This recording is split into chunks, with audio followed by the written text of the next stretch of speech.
திண்டுக்கல் மாவட்டம் நத்தம் தொகுதி கே ஐயாவட்டி கிராமத்திலிருந்து விவசாயிகள் சார்பா நாங்க பேசுறோம். நேற்றைய முன்தினம் மாண்புமிகு முன்னாள் முதலமைச்சர் தற்போதைய அதிமுகவின் பொதுச் செயலாளர் அண்ணன் எடப்பாடி அவர்கள் சுற்றுப்பயணம் மேற்கொள்ளும் போது கனாப்பட்டி அருகே நாங்கள் விவசாயிகள் ஒரு 30-40 பேர் சேர்ந்திருந்து நின்றுட்டு இருக்கப்ப ஐயா யதார்த்தமா வந்தாங்க.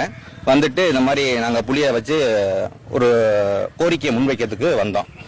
வந்துட்டு ஒவ்வொரு புளியா எடுத்து நாங்க விளக்கம் கொடுத்துக்கிட்டு இருந்தோம். ஃபர்ஸ்ட் இந்த கொட்டை புளியை எடுத்து பார்த்துட்டு இது என்ன புளின்னு கேட்கிறா அப்படி. நாங்க இது மாதிரிங்க கொட்டை நீக்காத புளி கொட்டை புளிங்க அப்படின்னு சொன்னோம். அடுத்து நான் கேட்கிறா அப்படி இது என்ன புளிங்கன்னு கேட்கிறா அப்படி. கேட்டோன்னா அதுக்கு ஒரு விளக்கம் சொல்றான். இது முடிஞ்ச பின்னாடி கொட்டையை பாக்குறா அப்படி. அது என்னங்க அப்படிங்கிற அப்படி. இது கொட்டைங்க அப்படிங்கிறான். ஒவ்வொரு பொருளோட இது விளக்கத்தையும் நாங்க எல்லாத்தையும் சொல்லிட்டு எங்களுடைய கோரிக்கையை முன்வைக்கும் போது அதையும் ஐயா அவர்கள் கனிவா ரொம்ப பணிவா விஷயங்களை கேதர் பண்ணிக்கிட்டா அப்படி. கேதர் பண்ண பின்னாடி உங்களுடைய கோரிக்கை அதிமுக அரசு அமைந்தவுடன் உங்களோட கோரிக்கை மிக விரைவில் செயல்படுத்தப்படும் அப்படின்னு சொல்லியிருக்கா அப்படி.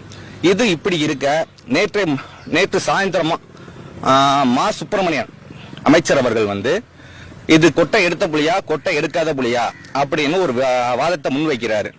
இது மாண்புமிகு எடப்பாடி அவர்களை இழிவுபடுத்துற மாதிரியும், அது மட்டும் இல்லாம இத்தனை வருஷமா நாங்க இந்த தொழிலை பண்ணிக்கிட்டு இருக்கிறோம், எங்களை இழிவுபடுத்துற மாதிரியும் இருக்கு. மாண்புமிகு அமைச்சர் அவர்களுக்கு இது அழகல்ல.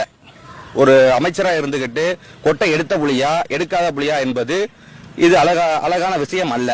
ஒட்டுமொத்த திமுக அமைச்சர் அவர்களும் இதை பார்த்து கண்டிக்காத விதம் எங்களுக்கு பெரும் வருத்தத்தை ஏற்படுத்தியுள்ளது.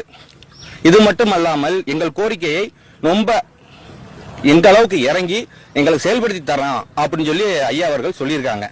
மேற்கொண்டு இது சம்பந்தமா எந்தவித மன்னிப்பு சம்பந்தமா எதுவுமே எங்களுக்கு எதுவும் கடிதம் வரல. இதை மேற்கொண்டு இந்த விஷயத்தை எங்க சார்பா கண்டனம் தெரிவிச்சு